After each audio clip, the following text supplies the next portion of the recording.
हाँ जी भाई लोग, ये राज्यसभा में आज मोदी जी का भाषण था, तो मैं आज सुन रहा था इसे। सोचा आप लोगों को भी सुनाऊं और उन मोदी भक्तों को भी सुनाता हूं जो गाली गलौज करते हैं, जो बेवकूफ़ाना हरकत करते हैं, जो लड़ाई झगड़ा करने में विश्वास रखते हैं, जो सड़कों पे पकड़ के किसी को मारने में विश्वास रखते हैं, जो इंसान को नहीं समझता, जो जानवर के नाम पे जानवर बन जाता है, उन मोदी भक्तों की मैं बात कर रहा हूं इस वक्त। सुनो तुम्हारे मोदी क्या कह रहे हैं और इसको समझने की कोशिश करो। मोदी जी साफ कह रहे हैं कि देश में कानून व्यवस्था से चलनी चाहिए और उसके ऊपर ना कोई है ना कोई रहेगा। तो मोदी भक्तों के लिए ये वीडियो मैं अभी थोड़ी देर में चलाऊंगा। अभी आप देखो, सुनो और समझो। देश में कानून के बगैर कोई चीज से नहीं चलने वाला। सुनिए मोदी जी क्या कह रहे हैं। किसी के मुंह में न डाला कानून के तरीके से ही देश चलना चाहिए, कानून के दायरे में चलना चाहिए और इसलिए चलना चाहिए। फिर से सुन लीजिए। न डाला जाए, कानून के तरीके से ही देश चलना चाहिए, कानून के दायरे में चलना चाहिए और इसलिए यहां पर ये भी बात होती है, कुछ नया नहीं। और एक चीज सुन लीजिए कि देश में योगदान किसका किसका रहा है, तो कैसे स्वीकार करेंगे। लाल किले पर से कहा था ये देश आगे ले जाने में अब तक की सभी सरकारों का योगदान है, अब तक के सभी प्रधानमंत्रियों का योगदान है। अभी देखिए मोदी जी का राग बदल गया है।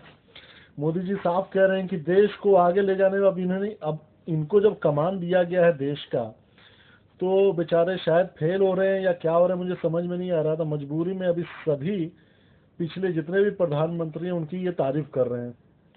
अब राज्यसभा में क्यों भाषण बदल जाता है, राज्यसभा के बाहर आते हैं, देश में अलग अलग हिस्सों में गरीबों के सामने जब भाषण देते हैं वहां चेंज हो जाता है इनकी भाषण। अभी सुनिए अभी किस तरीके से कांग्रेस की तारीफ कर रहे हैं और किसकी किसकी तारीफ कर रहे हैं, सुनिए। अब तक के सभी प्रधानमंत्रियों का योगदान है, अब तक के सभी प्रधानमंत्रियों का योगदान है। अभी इन्होंने कहा अभी तक इस देश को बनाने में अब तक सभी प्रधानमंत्रियों का ही योगदान है। सुनिए आगे। का योगदान है। इसी सदन में मेरे पिछले भाषण को देख लीजिए, इन्हीं शब्दों को मैंने जिम्मेवारी और गर्व के साथ कहा हुआ है। हम ये नहीं मानते हैं और हम तो ये भी सोच नहीं रखते हैं कि देश का जन्म 1947 15 अगस्त को हुआ था। ये हमारी सोच नहीं है। ये भी सोच नहीं मानते हैं सर। तो कहने का मतलब ये है कि राज्यसभा में, विधानसभा में मोदी जी तो एक तो डर से पता नहीं आते हैं कि नहीं आते, आई डोंट नो, लेकिन जब जाते हैं तो वहाँ बिल्कुल राग चेंज हो जाता है। ऐसा क्यों होता है? और देश के जब बाहर में कहीं भाषण देना होता है तो एकदम चेंज हो जाता है मामला। ये तो सोचने और समझने वाली बात है। अच्छा, भक्तों के लिए एक बार और मैं चला देता हूँ ये वीडियो, जहाँ पर मोदी जी कह रहे हैं कि देश कानून व्यवस्था के साथ चलना चाहिए, कानून के बगैर देश में कोई भी चीज़ नहीं है जो उसको चलाएगी। तो वो जो जितने भी बीच में शैतान खड़े हुए थे, जो आतंकी खड़े हुए थे, जैसे वो गौ रक्षक के नाम पे और क्या क्या पता नहीं किस चीज़ को बचाने के नाम पे जितने भी रक्षक खड़े हुए थे, तो उन भक्षकों के लिए थोड़ा सा नसीहत है मोदी जी का, सुन लीजिए। साथ सहयोग मिलेगा, ये हम सबकी मिली जुली जिम्मेवारी है और मुझे विश्वास है उस मिली जुली जिम्मेवारी निभाने में हम पीछे नहीं हटेंगे। दूसरा, लोकतंत्र में न धमकियां किसी की चली हैं न चल सकती है। क्या कह रहे हैं मोदी जी कि लोकतंत्र में न धमकियां किसी की चली है न किसी की चलेगी। एक बार और सुना देता हूं, मेरी मोदी भक्तों के लिए यही है, आप लोग गौर से सुन लेना।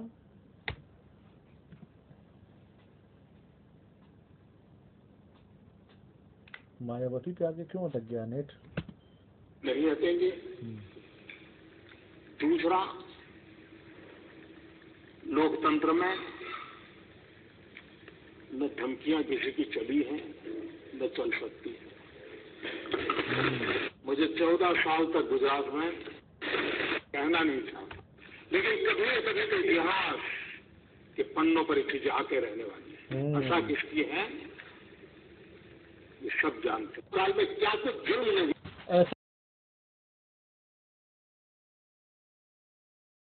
बीच में फोन आ गया था। चले, शुक्रिया आप लोगों का भाई लोग, फिर बात होती है, फिर मुलाकात होगी। इस वीडियो को देख लीजिए आप लोग, समझा दीजिए उन मोदी भक्तों को कि देश कानून व्यवस्था से चलता है भाई, तरीके से चलो सब लोग और देश को